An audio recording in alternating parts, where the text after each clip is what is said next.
வணக்கம். வள்ளுவரே, பிற உயிர்கள் எதையும் கொல்லாமல் இருப்பது தான் உலகின் மிகச்சிறந்த அறம்னு சொல்கிறீங்க. உங்கள் கண்ணோட்டத்தில் கொல்லாமைக்கு அடுத்தபடியாக வைக்கத்தக்க சிறந்த அறம்னு எதை சொல்லுவீங்க? அப்பனே, பிற உயிர்கள் எதனையும் கொல்லாமல் இருக்கும் கொல்லாமையே உலகின் மிகச்சிறந்த அறம். அதில் எனக்கு சந்தேகமே இல்லை. அதுக்கு அடுத்தபடியாக சொல்லணும்னா பொய் பேசாமல் இருப்பதை தான் சொல்லுவேன். பொய்யாமைன்னா வள்ளலார் வழிகாட்டின மாதிரி உள்ளொன்று வைத்து புறமொன்று பேசாத மனோ வாக்கு காயம்னு சொல்லுவாங்களே, அது மாதிரி மனம் மொழி மெய்யாலும் உண்மைத்தன்மையோடு நடந்துக்கிறது. அதுதான் உண்மையான உண்மை. அப்படிப்பட்ட உண்மைத்தன்மையோடு இருப்பது கொல்லாமைக்கு அடுத்தாற்போல் சிறந்த அறம். அதைத்தான் ஒன்றாக நல்லது கொல்லாமை மற்றதன் பின்சார பொய்யாமை நன்றுன கொல்லாமை அதிகாரத்தில் 323வது குறளாக எழுதி வச்சேன்.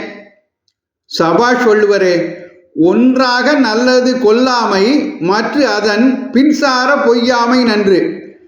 எந்த உயிரையும் கொல்லாத கொல்லாமை இந்த உலகிலேயே மிகச்சிறந்த அறம். அதுக்கு அடுத்தபடியாக சொல்லணும்னா எண்ணம் செயல் சொல் ஆகிய மூன்றிலும் உண்மையாக இருக்கிற உண்மைத்தன்மை, அதாவது பொய்யாமை உயர்வானதுன்னு எங்களுக்கு புரிய வச்சுட்டீங்க. நன்றி வள்ளுவரே. இந்த பதிவு உங்களுக்கு பிடித்திருந்தால் மற்றவர்களுக்கும் பகிருங்கள்.